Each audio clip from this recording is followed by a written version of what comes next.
Bienvenidos a otro programa de Conciencia Histórica, donde todo tiene una razón histórica de ser. Yo soy Rodrigo Hidalgo. Hoy trataremos temas de suma importancia con la finalidad de mostrarte que no hubo una revolución mexicana, sino varias. Por un lado, se encontraba la movilización de grupos como el de los hermanos Flores Magón, quienes radicalizaron su postura del liberalismo al anarquismo. Por el otro, la movilización de la clase media y alta, quienes vieron que el régimen de Porfirio Díaz ya no los representaba y buscaban una sucesión más tersa. Estas condiciones favorecieron el surgimiento del antirreeleccionismo y de su líder Francisco I. Madero. Por último, se encuentra la movilización popular, obrera urbana y en el campo, debido a los rápidos cambios que experimentó la sociedad mexicana durante el porfiriato, la rápida industrialización y la concentración de la propiedad de la tierra para su explotación intensiva. Finalmente, daremos un vistazo a lo que ocurría en el mundo mientras nuestro país pasaba por toda esta diversidad de cambios. Dejemos que nuestra invitada, Tatiana Pérez, nos cuente un poco más del tema. En esta ocasión, tengo el gusto de presentarles a ustedes pautas generales sobre la Revolución Mexicana. Para ello, pues voy a ir mostrándoles algunos materiales y también compartiendo pantalla y presentándoles algunas fotografías principalmente. Y un punto de partida que para mí es muy importante dejar claro a las y los jóvenes que nos siguen y que están viendo este video es que la Revolución Mexicana es un tema sumamente complejo. Pero aquí, y algo que me interesa dejar muy claro, es que es un proceso sociopolítico que resulta de distintas movilizaciones, levantamientos armados que son simultáneos, pero que también son muy diversos. De estos periodos que vamos a revisar de la revolución están antecedentes, está la periodización y también algunos temas inquietantes y que es necesario comentarlos para que vayan teniendo más información y sobre todo que se interesen por lo que sucedió en la revolución, esta revolución mexicana de principios del siglo XX. Así que vamos a ver las causas políticas. La revolución fue el resultado de muchos factores. Hubo conflictos sociales. Estos conflictos sociales fueron, por un lado, por los grupos de los trabajadores o, digámoslo así, la clase obrera, en donde podemos encontrar anarcosindicalistas, la influencia de una organización de Estados Unidos, la IWW, y también algo que seguramente han escuchado en otros momentos, la huelga de Río Blanco, la de Cananea, Río Blanco 1906, Cananea en 1907, y también el movimiento ferroviario en Chihuahua en 1908. Grupos opositores importantes que enarbolaron las causas de estos grupos. Y estos fueron los hermanos Flores Magón, quienes formaron el Partido Liberal Mexicano y tuvieron como órgano principal de difusión la revista Regeneración, o Diario. Y aquí vemos estos participantes. Aquí recomiendo mucho este libro para quienes les interesa. Es un libro muy reciente sobre Ricardo Flores Magón. Por otro lado, hay un evento político importante, y esa es la entrevista Díaz-Friedman de 1908. Este es un periodista extranjero, James Friedman, que entrevista a Porfirio Díaz en una entrevista muy famosa. Porfirio Díaz es donde dice: México está listo para la democracia, y él afirma que va a dejar el poder. ¿Qué se genera con esto? Pues que empiece la disputa por la sucesión presidencial desde 1908. Y aquí podemos ver algunos grupos que participaron en esto. Uno de los personajes importantes es Francisco I. Madero, un hacendado de Coahuila, que tenía ideas de cambio y de transformación política. Al ver la oportunidad de que se abre cuando Díaz dice que ya va a dejar el poder, escribe La sucesión presidencial, que es un libro muy importante, y con él va a lograr lo que muchos otros no hicieron: juntar a la oposición y a los nuevos grupos que estaban contra Porfirio Díaz. ¿Qué podemos ver de este tipo de información? Que había, antes de que iniciara la Revolución Mexicana que nosotros conocemos, una disputa fuerte por la presidencia de la República, grupos opositores también, digamos, como Madero, que eran clases altas, no eran grupos populares, pero también había grupos de trabajadores, anarcosindicalistas, los hermanos Flores Magón. Otros elementos importantes a mencionar es que había un conflicto fuerte en el campo, en el medio rural, por cuestiones de tierras, a nivel local también, por los grupos. Digamos, la sociedad porfiriana era muy estratificada y en ese sentido, pues empezó a haber conflictividad social. Entonces, bueno, estos son los antecedentes de un proceso revolucionario que empezó, digamos, como momento importante de mayor movilización en 1910 por la convocatoria que hizo Madero el 20 de noviembre, pero, digamos, fue avanzando poco a poco, que tuvo mucho más fuerza en 1911. Y ojo, hay que tomar mucha atención que aquí en el centro de México, bueno, en la parte central de México, no fue el levantamiento armado de todos, ¿no?, contra el dictador Porfirio Díaz, que es como la idea más convencional, sino que sobre todo fue Chihuahua en el norte y también parte de Morelos. Y fueron levantamientos que tuvieron un énfasis y también demandas agrarias y políticas muy a nivel regional, ¿no? Entonces eso, digamos, fue parte del inicio que Madero desata. El dinamismo económico que se registró durante el Porfiriato no fue homogéneo. El crecimiento de la economía benefició a unas cuantas ramas o sectores y se concentró en algunas regiones del país. Adicionalmente, era una expansión ligada a los intereses del capital extranjero y de un sector minoritario de latifundistas y empresarios nacionales vinculados con el gobierno. El régimen de Díaz contribuyó de manera importante a la modernización del país. Durante este gobierno, la economía registró un crecimiento histórico. El aparato productivo nacional se industrializó. Se realizaron grandes obras de infraestructura y la vida cultural mostró un dinamismo inusitado. No obstante, todos estos logros fueron posibles a costa del empobrecimiento de la gran mayoría de la población, la anulación del régimen democrático, la represión de los movimientos opositores y la concentración de la riqueza en unas cuantas manos. Las contradicciones del Porfiriato alcanzarían su punto culminante en 1910 con el estallido del movimiento revolucionario. La Revolución Mexicana no constituyó un levantamiento homogéneo. Por el contrario, se trató de un movimiento muy complejo en el cual participaron diferentes grupos sociales con orígenes, objetivos y reivindicaciones distintas. El Congreso declaró triunfantes a Porfirio Díaz y Ramón Corral como presidente y vicepresidente, quienes ocuparían los cargos en el periodo de 1910 a 1914. Francisco I. Madero se fuga hacia San Antonio, Texas, y se dispone a iniciar la lucha armada. El 5 de octubre de 1910 proclamó el Plan de San Luis, el cual señala en su artículo 7 que el 20 de noviembre, desde las 6 de la tarde en adelante, todos los ciudadanos de la República tomarán las armas para arrojar del poder a las autoridades que actualmente nos gobiernan.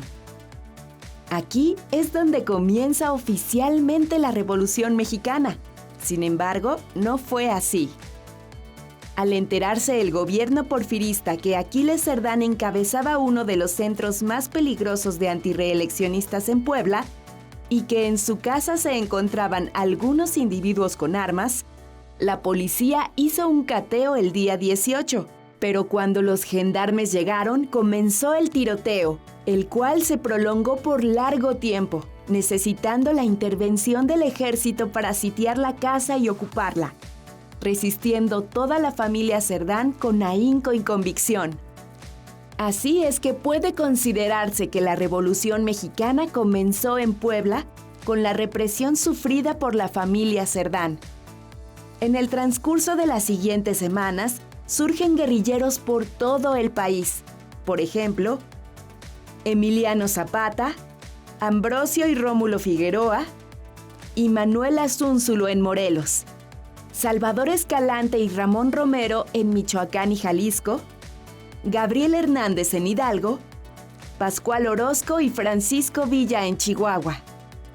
El 10 de mayo de 1911, Pascual Orozco ataca y toma Ciudad Juárez. Desde allí, Madero envió un telegrama exigiendo de nuevo la renuncia de los dos líderes del país.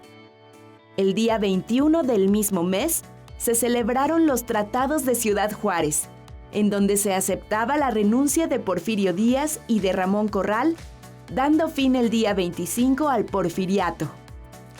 Díaz fue sustituido por Francisco León de la Barra, en calidad de presidente interino. Él gobernó del 25 de mayo de 1911 al 6 de noviembre del mismo año. Por otra parte, el partido antirreeleccionista se fue reorganizando y apareció en su lugar el Partido Constitucional Progresista, cuyo lema era sufragio efectivo, no reelección, y presentó la siguiente propuesta: Francisco I. Madero para presidente y José María Pino Suárez para vicepresidente, quienes resultaron triunfantes en las elecciones. Una vez que Porfirio Díaz sale del poder, Francisco I. Madero asume la presidencia. Tan solo unos días después se estalla en Morelos un levantamiento promovido por Emiliano Zapata exigiendo que expidiera una ley agraria. A cambio, Madero le pidió entregar las armas. Zapata no acepta y da a conocer el Plan de Ayala, a través del cual se exigía, entre otras cosas, la renuncia de Madero y Pino Suárez. Su lema era tierra y libertad. Pareciera que la lucha armada no termina. El poder pasa de un líder a otro y las traiciones están a la orden del día. Escuchemos a nuestra invitada contarnos un poco más de este vaivén de poderes. Ahora vamos a ver la periodización de la revolución. Como les decía, tenemos el punto de partida de 1910, que es por la convocatoria de Francisco Madero, el 20 de noviembre, que es la fecha de la conmemoración. No se inicia precisamente en ese tiempo, pero va tomando fuerza hasta 1911, en donde se logra la renuncia del presidente Porfirio Díaz. Estos se llaman los Acuerdos de Ciudad Juárez y fueron en mayo de 1911, y de ahí en adelante hay un proceso de elección política de presidente donde compite Madero como candidato y gana la presidencia e inicia la presidencia en noviembre de 1911. Y se podría pensar que pues ya se ganó lo principal que se quería de la revolución, que era la renuncia de Porfirio Díaz. Pero lo que sucede, al contrario, es que las cosas se complican mucho más, porque el gobierno de Madero pues no logra dar respuesta a todas las demandas que empezaron a surgir en 1911.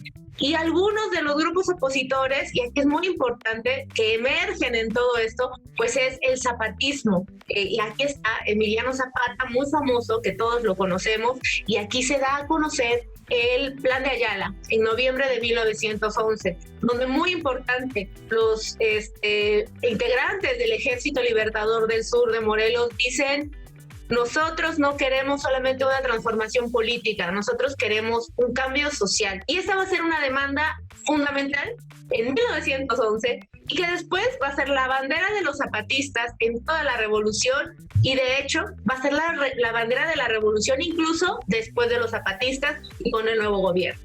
Hay más levantamientos de los mismos insurgentes que al inicio apoyaron a Madero y después lo critican. Y bueno, también hay otro elemento muy importante. Estos grupos que estaban en el gobierno anterior con Porfirio Díaz empiezan a conspirar para derrocar a Madero. ¿Qué sucede? Que efectivamente lo derrocan y es lo que se conoce como la decena trágica y el asesinato de Madero, y ese es en el año de 1913. ¿Quién asesina a Madero? Bueno, aquí entra un general también muy cercano a Porfirio Díaz, que fue Victoriano Huerta. Y cuando Huerta es una persona, digamos, es el usurpador y el que dio el golpe de Estado, cuando los otros grupos, tanto Emiliano Zapata con el Ejército Libertador del Sur, como Francisco Villa con la División del Norte, ya en la parte de Chihuahua, y otro, digamos, uno de los actores muy, muy importantes de esta revolución, Venustiano Carranza, es quien sale también, ¿no? Y da a conocer su plan de Guadalupe, en donde dice que no va a aceptar el gobierno de Victoriano Huerta, que va a, digamos, defender la causa de la revolución. Pero cuando ya están, digamos, ganándole a Victoriano Huerta, a este usurpador, digámoslo así, al asesino de Madero, empieza a haber conflictos entre ellos. Y estos revolucionarios empiezan a pelear porque, si bien estaban en contra de Huerta, el problema es que pues no hay un proyecto similar. Y entonces esto se llama la guerra de facciones, que es un tiempo que así se define, Y esta guerra de facciones al final la gana Venustiano Carranza y el constitucionalismo y el proyecto de formación de Estado, y aquí está la Constitución de 1917, y es el grupo que triunfa después de la Revolución. Historiografía, es lo que se ha escrito de la Revolución. Hay una interpretación que ha cambiado, porque al inicio se hablaba de que la Revolución Mexicana, el cambio social, había triunfado. Pero después, esto es en los años 30, 60 del siglo XX, pero después viene una interpretación que critica la revolución y dice, no es cierto, no ganaron los grupos sociales, la revolución no triunfó. Los que triunfaron fueron los grupos de clases medias o clases altas, digamos, Carranza, el constitucionalismo, Obregón, la gente que gana de la revolución. Entonces dicen, no triunfó. Después viene un periodo en donde se hacen estudios de la revolución desde los estados y empiezan a decir que pues es muy variada esta revolución, como ya les había dicho al inicio. Y bueno, a principios del siglo XXI lo que dicen es que bueno, sí hubo cierto triunfo popular, más o menos, y dependiendo la región. Y lo que hemos encontrado en años mucho más recientes es la interpretación más cultural y de género. ¿Qué pasó con las mujeres? ¿Qué pasó con los cambios, ¿no? Cambios culturales, más que políticos y sociales sobre la Revolución Mexicana? Con este tipo de información, a mí lo que me interesa es decirles que la Revolución Mexicana es un fenómeno político, social, cultural, que en su interpretación se ha ido transformando y que día a día conocemos más. En octubre de 1915, los Estados Unidos reconocieron como único gobierno al de Venustiano Carranza. En respuesta a tal reconocimiento, Villa atacó la población de Columbus, Nuevo México, con 400 hombres, tomándola por unas horas y dando muerte a estadounidenses en Santa Isabel, Chihuahua. El presidente de Estados Unidos, Woodrow Wilson, envió a México una expedición comandada por el general John Joseph Pershing, el cual nunca dio con Francisco Villa. Las tropas carrancistas y estadounidenses también lo buscaron por 6 meses, pero nunca lo encontraron. Durante esa búsqueda fueron derrotados en Parral y en el Carrizal. En ese tiempo, los villistas recuperaron parte de su ejército y volvieron a tomar Chihuahua, aunque solo de manera momentánea. ¿Cuándo te enteraste de que? 1901. Guglielmo Marconi une Europa y América con ondas de radio. 1903. Los hermanos Wright realizan el primer vuelo con motor. En 1904 se reforma la Constitución para ampliar el periodo presidencial a 6 años. 1905 se publica la teoría de la relatividad. 1909 se organiza el Partido Antirreeleccionista. 1910 inicia la Revolución Mexicana.